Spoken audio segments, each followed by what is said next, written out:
Hello dear students, this is Ranjit Parashar and today we are going to discuss a poem Wine for class 9th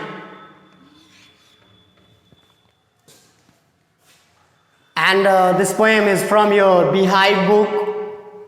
The Wine is written by Subramanya Bharati in Tamil. Actually, this poem was written in Tamil by Subramanya Bharati, but it was translated by A.K. Ramanujan.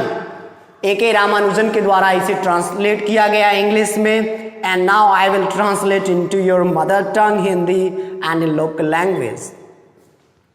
Dear students, you have heard about that. The life is most complicated. The life is the kind of journey where we face much awaited problems.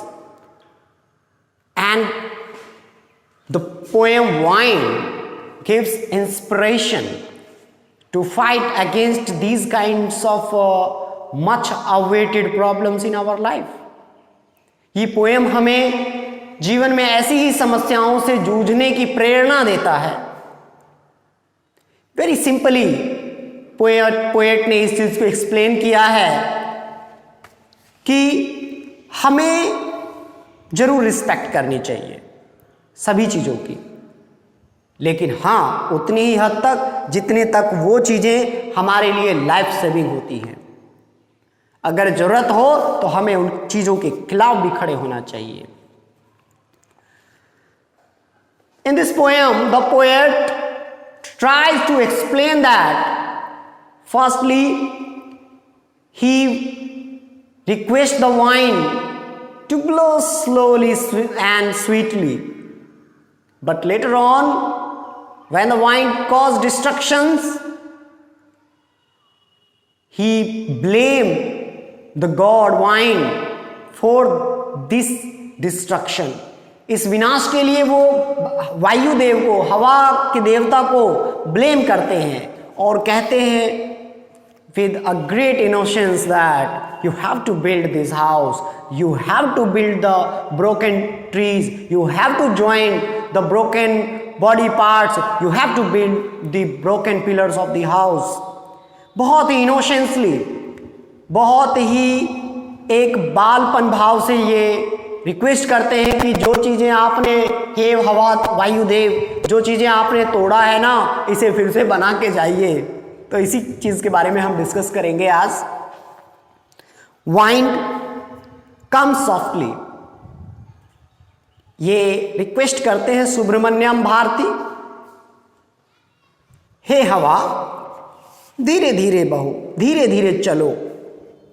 Don't break the shutters of the windows, खिड़कियों के shutters मतलब फाटक, किवाड़ बोल सकते हैं, दरवाजा बोल सकते हैं.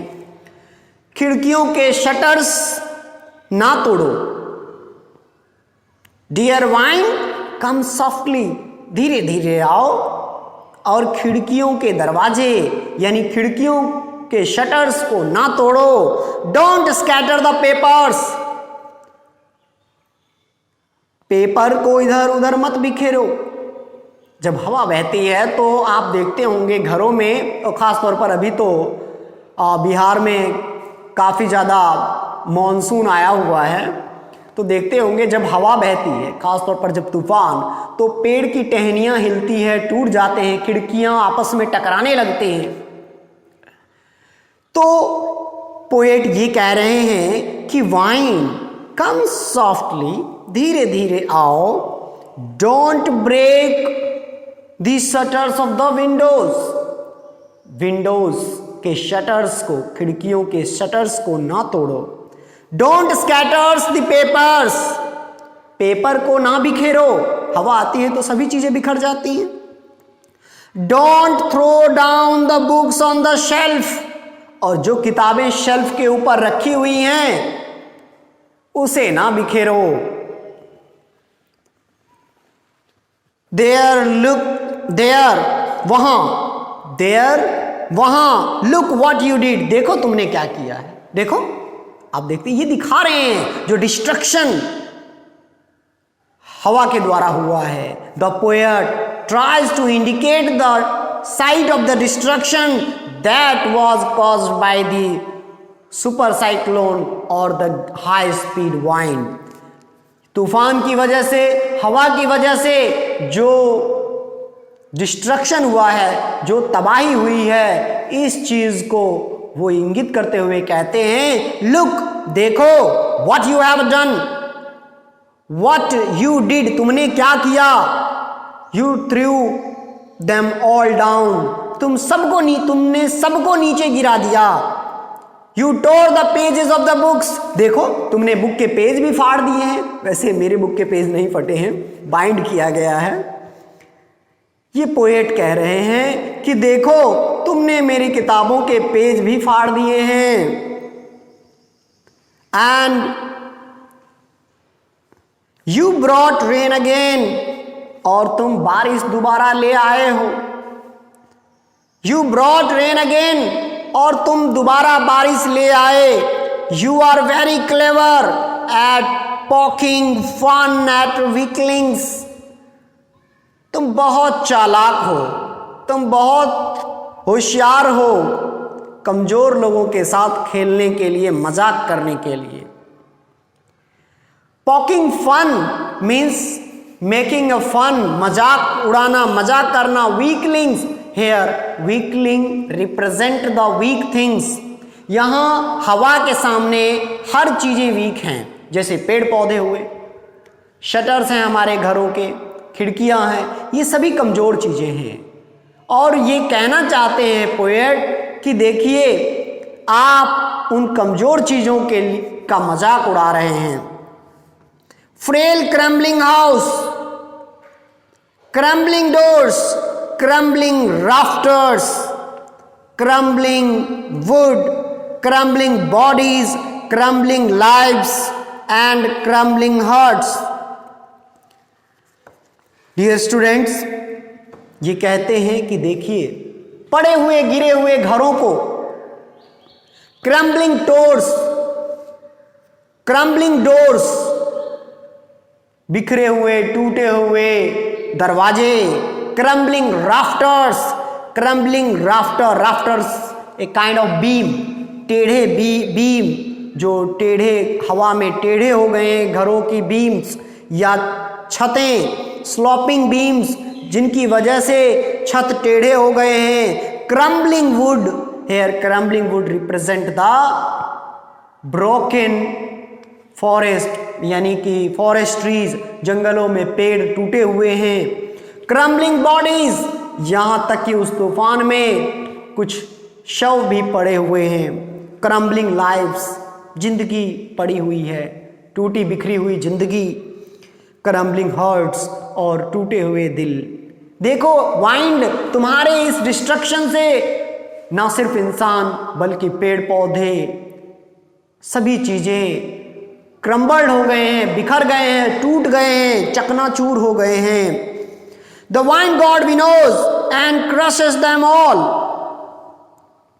The vine God winnowing means the process of separating grains from the chaff. भूसा, आप लोग देखते होंगे भूसा से अनाज को बाहर निकालना, इसी प्रोसेस को हम विनोइंग कहते हैं। तो ये कहना चाह रहे हैं the wine god winnows and crushes them all, भगवान उन सभी को, the wine god winnows and crushes them all, उन सभी से मानो अनाज निकाल लिए हो, भूसे से मानो क्रश करके अनाज निकाल लिए हो और उन सबको तबाह कर दिया हो। He want to do what you tell him, हे भगवान देखो ये वो नहीं करते जो आपने उन्हें करने के लिए कहा है। यानी इस स्टेंजा में, दूसरे स्टेंजा में पोएट वाइंड गॉड को कंप्लेन कर रहे हैं कि देखिए आपने जो वाइंड भेजा है ना, ये अपना काम नहीं कर रहे हैं, ये देखिए तबाही कर रहे हैं, जो आपने काम इन्हें सौंपा है वो काम नहीं कर रहे हैं। He won't do what you tell him. ये वो नहीं करते जो आपने कहा है. So come, let's build strong homes. इसलिए आओ और मजबूत घर बनाओ. Let's join the doors firmly. आओ दरवाजे को सही से जोड़ें, फॉर्मली, मजबूती से जोड़ें. Let's join the doors formally. Practice to form the body. और कोशिश करो कि बॉडी को स्ट्रेट रखें, मजबूत रखें. यहाँ इन्होंने इस चीज़ को इंडिकेशन दिया है कि मेटाफोर का इस्तेमाल किया है इन्होंने कि अपनी बॉडी को स्ट्रेट रखें या मजबूती से खड़े रखें तूफान में. It means you have to fight against the challenges. जो चैलेंज आ रहे हैं आपके सामने, आपको उनसे लड़ना चाहिए, ना कि उस हवा की तरह बह के हवा के साथ उड़कर चले जाएं, बल्कि उस हवा रूपी मुसीबत का हमें सामना करना चाहिए.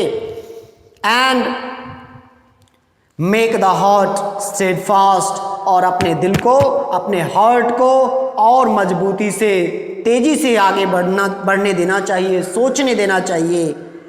डू दिस, ये सभी करो. And the wind will be friend with us. अगर ऐसा करते हो तो ये हवा जो है ये हमारे दोस्त होंगे. ये मनुष्य को भी कह रहे हैं कि अपने घर मजबूती से बनाएं, अपने घरों की खिड़कियों को और दरवाजों को मजबूती से जोड़ें. तब अगर ऐसा करते हैं आप, तो फिर ये हवा आपके, यानी ये तूफान आपके दोस्त होंगे. वाइंड आप तूफान के लिए भी ले सकते हैं इस पोयम में, और हवा के लिए भी ले सकते हैं. The wind blows out weak fires because. अब ये देखिए लास्ट 2 लाइन्स में पोएट हमें कुछ ऐसी चीज को इंडिकेट करना चाहती हैं जो इस चीज को साबित करती हैं कि अगर हम कमजोर बन के रहें, भीरू और दब्बू बनकर रहें, तो शायद हम उसी तरह कुचल दिए जाएंगे जिस तरह से तूफान में पेड़ टूट जाते हैं, घरें टूट जाती हैं और खिड़कियां चकनाचूर हो जाती हैं. ये अगर हम फॉर्म ना रहें, हम मजबूती से डटे ना रहें तो. He makes strong fires roar and flourish. The wind blows out weak fires. हवा जो है वो कमजोर आग को, जो धीरे धीरे जल रहा हो, उसे बुझा देती है. He makes strong fires roar and flourish. लेकिन वही आग अगर मजबूती से पकड़ा हुआ हो तो उसे और बढ़ावा देती है. आपने देखा होगा कि ऑस्ट्रेलिया के जंगलों में खास तौर पर काफ़ी ज़्यादा आग लगते हैं. फॉरेस्ट फायर होता है, जिसे हिंदी में शायद दावानल बोलते हैं, फॉरेस्ट फायर. तो फॉरेस्ट फायर जब यानी जंगलों में आग लगती है तो फिर उसे और बढ़ावा देती है हवा. लेकिन अगर आप माचिस की तीली जलाएं और थोड़ी सी हवा बहे तो आपको यूं करना पड़ता है, उसे हवा को रोकना पड़ता है, क्योंकि वो हवा उसे बुझा सकती है. यानी ये इंडिकेशन है हमारे लिए कि जो भीड़ू और दब्बू बनकर रहते हैं उन्हें ठीक उसी तरह आग की तरह, छोटे आग की तरह बुझा दिया जाता है, अपने साथ उड़ा कर ले जाया जाता है या उसे कुचल दिया जाता है. और जो फर्म रहते हैं, डिटरमाइंड रहते हैं, डेडिकेटेड रहते हैं अपने काम के प्रति, तो ऐसे लोगों को ठीक उसी बड़ी आग की तरह हवा भी सपोर्ट करती है. यानी वो मुसीबत आपके लिए सौभाग्य भी बन सकती है. His friends is good, his friendship is good, we praise him every day. हम उनकी प्रार्थना करते हैं हर रोज, क्योंकि उनकी दोस्ती जो है वो अच्छी है और दुश्मनी खराब है. वैसे भी पीस यानी शांति एंड फ्रेंड्स, फ्रेंडशिप, ये दोनों वर्ड ऐसे हैं जो हमें लाइफ में सपोर्टिंग एलिमेंट के रूप में काम करते हैं. तो always try to make friends, always make to life your peaceful and dedicated. Have a good day. Thank you.